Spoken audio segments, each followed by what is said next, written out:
Selamat pagi, berjumpa kembali bersama saya Sandro Jabrik Wong ganteng sak donya. Mohon untuk tidak menyebutkan nama dan identitas dalam percakapan ini karena percakapan ini saya naikkan dalam konten YouTube. Bagaimana Mbak E? Baik, alhamdulillah. Ya Allah, saya kayak bermimpi nih bisa diangkat, bisa dibilang kembali sama Mas Sandro. Iya, dua nomor sampai telponi kabeh ha. Saya tadi lagi ngonten Mbak, ada yang bertanya. Iya, Mas saya pakai headset bisa terdengar jelas nggak? Oke, jelas. Ini jelas yang ini. Oke. Siap. Ini Mas, saya benar-benar dari dulu itu udah ada keluhan, cuman saya dengerin konten ini udah bertahan gitu ya. Nah sekarang ada cici baru, cicinya sakit, belum ada sebulan, udah gitu majikan kayak gini, rasanya aduh aku bener-bener gak kuat. Ya itu tadi yang saya WA tadi, SMS tadi itu. Sampai ngomongin lagi. Kayak gitu. Sampai ngomongin lagi, teman-teman nggak ada yang ngerti. Kalau sampai tidak keberatan, sampai ngomongin lagi. Karena biar saya juga lebih jelas. Karena konsentrasi saya dengan membaca dan mendengar itu lebih enak kalau mendengar. Kalau membaca kadang-kadang nggak tahu ya. Kalau sama bacaan itu mumet dasku. Mas aku bener-bener kayak gimana ya? Kayak ngimpi banget gitu loh dulu. Dari dulu kepengen telepon tapi sabar itu mungkin memang ada batasnya ya. Saya bekerja ini sudah 17 tahun di sini. Siap. Memang sih majikan pertama itu jaga bayi dari lahir sampai 6 tahun majikan pertama. Itu memang sengsara aku rasakan. Majikan kedua jaga bayi sampai anak umur 8 tahun sampai pindah USA. Itu cocok semuanya.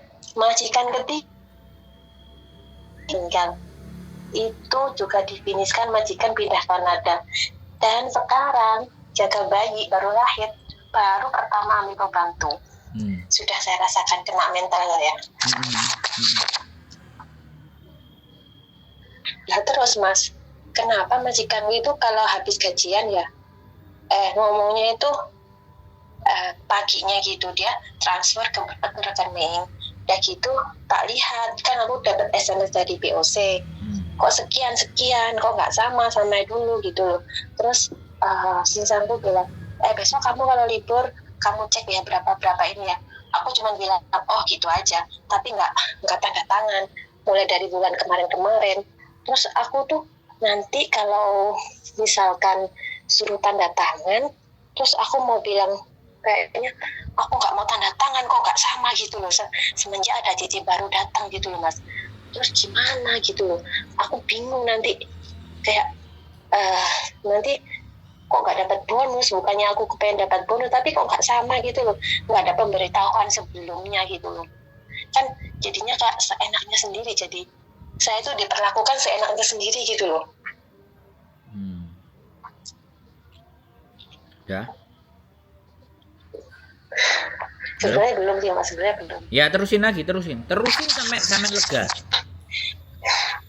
Gak apa-apa Mas, aku awalnya sekarang kan lagi kayak emosi kayak gini.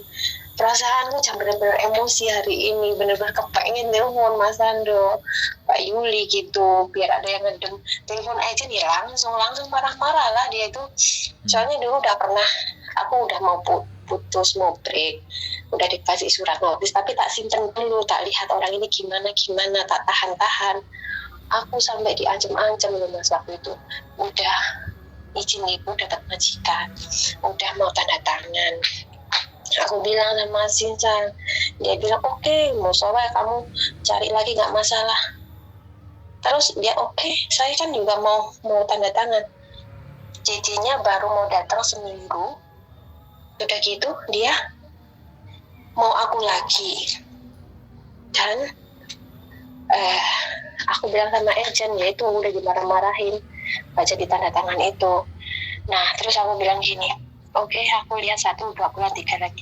Kalau memang keadaan sudah nggak memungkinkan, saya benar-benar mau cari majikan lagi. Terus aku sekarang nggak bilang sama agent lu gimana, aku di sini gimana sama Cici. Terus majikanku on by itu pengaturan cara kerja tidur. Aku yang pertama di sini dulu di ranjang, sekarang tidurnya di lantai sama alas tipis gitu. Yang cicinya baru di kasur di ranjang saya. Aku nggak masalah sih, masih nggak masalah. Dia anak baru, takut dingin kan. Sekarang lagi sakit lagi. Dia baru kerja 1 hari itu udah gak betah. Seminggu coba, 1 bulan, belum 1 bulan sakit. Aku udah selalu, ibaratnya selalu mengalah lah, yang lama yang mengalah. Udah sekarang dia mau bertahan dulu. Terus aku sekarang gimana Mas baiknya? Oke. Giliran saya ngomong sudah. Ada lagi Mas, ada Oke, lagi Mas. silakan lanjut. Semalam dia tuh suruh tanda tangan gajian. Udah gitu dia bilang gini, bosnya bilang gini, kamu simpan gajimu baik-baik ya, karena ada cici ini. Kan bener-bener rasa curiganya ke aku tuh udah berlebihan banget gitu loh Mas. Aku merasa semakin gak nyaman dari situ. Udah itu aja Mas, saya mohon pencerahan Mas Andro. Terima kasih sebelumnya. Oke, 6 menit 18 detik. Terima kasih. Ya, Sekarang makasih. giliran saya ngomong, jawabnya pendek aja, jangan dipotong. Saya tanya, gaji sampean standar apa di Ya. atas standar? Di kontrak kerja ditulis standar. Yang sampean terima sekarang. Saya tanya yang sampean terima. Yang saya terima standar. Tambah bonusnya itu diomongin nggak Mas? Loh, ini penting Mbak. Saya mengevaluasi Iya. omongan sampean supaya saya nggak salah. Sampean menerima itu di atas standar apa standar? Saya ngomong gitu aja. Jawabannya sampean di atas standar gitu aja. Kalau di atas standar. Oke, di atas standar. Nah. Oke, di atas standar. Itu persoalannya Mbak. Ya, Ya, sampean berapa tahun di majikan ini? ya. Masih baru 8 bulan. Jadi gini Mbak, kalau Ya. sampean menerima di atas standar dan masih 8 bulan, itu ada expect ya, ada harapan majikan yang tidak bisa didapat dari sampean. Alhasil dia mencoba mencari yang baru untuk membandingkan, ya kan? Jelas pastinya pengalaman sampean sudah tidak bisa dipungkiri, ya kan? Tapi ada majikan yang tidak melihat experience sampean, tidak melihat. Intinya aku delok kerjaannya kayak gini, itu kan sangat subjektif sekali. Itu pemikiran secara pribadi sendiri majikan sampean. Dan yang kedua berikutnya, sampean juga sudah merasa bahwa tidak mendapatkan posisi dan tempat yang baik di majikan ini, sehingga perasaan menolak, perasaan kok kayak gini ya, kok seperti ini ya, gitu loh. Nah kan saya tidak ngerti apa yang sampean lakukan, apa yang sampean perbuat, dan bagaimana kehidupan sampean di majikan itu. Tetapi dari rekod sampean yang sebelum-sebelumnya, sampean tidak menjadi persoalan, semuanya baik-baik saja. Karena begini Mbak, ada sebuah kesimpulan yang dari pemikiran saya sendiri. Ketika di awal nggak baik, berikutnya baik lagi, dan yang terakhir itu nggak baik. Jadi ada fase di mana awal tidak baik kita bisa menyelesaikan, terus habis itu dapat yang baik, kemudian di ujung pas telepon sama saya itu pasti tidak baik karena dia sempat telepon. Karena orang-orang yang telepon saya ini yang ingin mencari bagaimana sih seharusnya saya, kan kayak gitu tuh. Iya. Jadi karena seperti itu ya sudah. Kalau memang sudah mentok ya sudah, break aja. Terus masalah ketakutan sampean di usia 43, sampean punya pengalaman. Yang terpenting itu begini, yang terpenting bagi saya, kalau sudah memang di tempat itu sampean tidak merasa dihargai yang sesuai dengan keinginan sampean, ketika sampean bisa bertahan silahkan. Tapi kalau nggak bisa bertahan keluar, nggak ada masalah. Rekod sampean itu tidak terpengaruh dengan majikan yang terakhir. Bisa dipahami nggak? rekod sampean yang di depan itu masih qualified bagi imigrasi untuk memberikan visa buat sampean. Bisa dipahami? Iya, iya. Ya. Saya paham Mas, saya Nah, paham Mas. untuk itu, makanya kalau untuk majikan baru ini kan pasti pribadi yang baru. Tapi kalau agennya bisa menyampaikan bahwa sampean punya pengalaman ABC dan sampean bisa membuat Kaishu Jike, di mana Kaishu Jike itu meyakinkan majikan baru bahwa sampean bisa bekerja, ya bukan tidak mungkin bisa sampean bisa turun juga. Tetapi intinya istirahat dulu, ya, break, istirahat dulu. Kalau memang masih bisa dibenahi, silahkan dibenahi. Sampean ngerti caranya, tapi kalau memang tidak bisa dan hati sampean sudah capek, ya sudah, selesaikan. Nah, ketika sudah diselesaikan, apakah sampean mau cari majikan menjelang sampean berkontrak atau pulang dulu nyampe di Indonesia baru sampean berproses lagi, itu beda. Jadi seperti itu. Kita fokus kepada jalan ke depan ya. Kita nggak fokus sama masalah yang kemarin-kemarin. Karena apapun yang sudah terlewat, itu ketika sampai tidak memperjuangkan dengan majikan, maka itu tidak akan ada nilainya. Makanya sekarang saya coba fokus saja ke depan. Maunya sampean bagaimana? Kan itu aja sih. Wis. Iya, iya. Saya maunya cari majikan dulu, terus pulang Indo nunggu visa gitu Mas. Kira-kira berapa lama? Oke. Nah, kalau sampean bertanya sama saya berapa lama, ini kalau agennya saya loh ya, saya nggak akan bicara agen lain karena itu di luar prediksi saya. Kalau saya hitungan visa turun dari Hong Kong itu ketika submit ke imigrasi itu hitungannya 6 minggu. Itu hitungannya 6 minggu. Tapi bisa lebih cepat kalau rekod sampean jauh lebih baik. Tapi saya nggak bicara yang cepat. Saya bicaranya yang maksimal 2 bulan.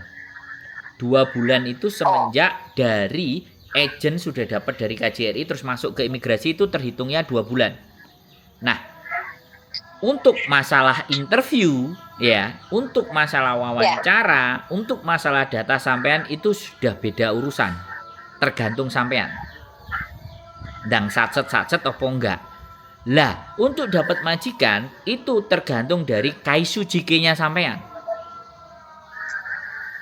Bisa dipahami. Nah, kalau dengan kami make sure ya, kalau paling cepat itu 3 bulan sampai 4 bulan itu sudah proses yang paling cepat. Bahkan kemarin ada cerita break sama istri saya diproses dengan majikan baru tanda tangan. Belum sampai 1 bulan di rumah, begitu dia pulang ke Indonesia, kemudian capnya dari Bandara Indonesia dikirimkan ke imigrasi Hong Kong sama agen kita, visanya dalam 2-3 hari turun. Terus dia ngitung sampai 1 bulan. Sampai awal puasa baru dia berangkat. Itu kejadian yang kita proses. Jadi kejadian yang kita proses belum tentu itu juga terjadi sama sampean loh ya. Tapi kita bercerita yang sudah terjadi. Dan ini anaknya nunggu tanggal 10 baru berangkat ke PT, baru berangkat ke Hong Kong. Jadi sekali lagi tidak ada persoalan selama sampean bisa tanda tangannya di Hong Kong. Tapi tetap ada biayanya. Itu karena sampean pinginnya pulang. Karena break jadinya pulang. Tapi gak kayak PT-PT baru proses. Kali 6 bulan enggak, paling ya cuma 2 bulan. Bisa jadi 4.000, bisa jadi 5.000, bisa jadi 6.000 dibayar 2 bulan. Gitu. Oh, tapi saya ya itu potongnya seperti itu ya, nanti seandainya saya nunggu di Indonesia. Duh iya, ya itu kan yang saya ceritakan. Iya. Tapi harus tanda tangan di Hong Kong.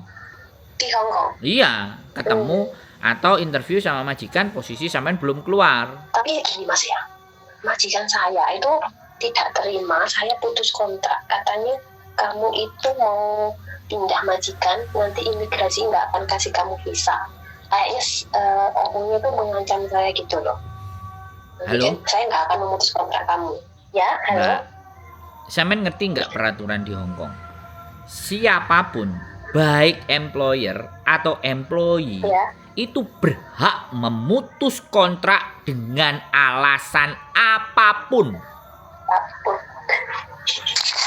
Ini yang sering saya dengar dari Mas Chandra. Ini yang saya dengar. Lah iya ya wis. Itu peraturan Hong Kong. Ya. Jadi sampean mau ngebreak, majikan mau nginterminate, alasannya sakarep terserah.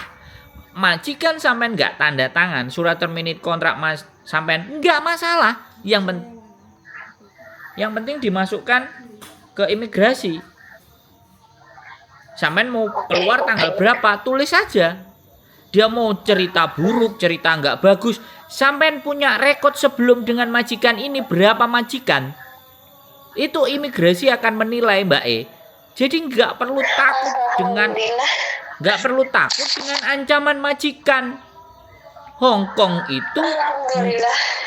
itu bukan pikiran majikan. Hong Kong itu pikirannya imigrasi, visa itu imigrasi yang nentuin. Dia mau cerita jelek, mau cerita buruk, wong nyatane sampean bisa finish berapa kali. Ya berarti majikannya aja yang masalah. Cuman kadang-kadang KJRI itu nggak punya hak atau wewenang ketika majikan itu bleset, terus di blacklist. Kalau nama itu muncul lagi, aku nggak ngerti itu prosedurnya KJRI. Tapi jangan khawatir dengan ancaman majikan. Itu hanya intimidasi aja. Iya Mas, saya merasakan diintimidasi waktu itu. Benar-benar saya nggak punya orang untuk buat curhat. Loh, sampean punya wong ganteng sak donya loh. Di Hong Kong ini punya wong ganteng sak donya loh. Iya, sekarang punya Mas ganteng sak donya. Loh, ya apa sih sampean ini? Dapat pencerahan. Pengen banget ketemu sama Mas ganteng sak donya sama Mbak Yuli. Sampean nggak pernah nonton konten saya. Tiap hari harus konten. Aku setiap hari nonton Mas, dengerin terus, kupingnya disumpet kalau mau tidur itu sampai ketiduran. Cuman di sini banyak mata di kamar pembantu aja ada mata. Ya wes terserah. Intinya kan apa ya? Intinya kan sampean sudah terbuka. Intinya sampean sudah bisa memahami situasi dan keadaan sampean.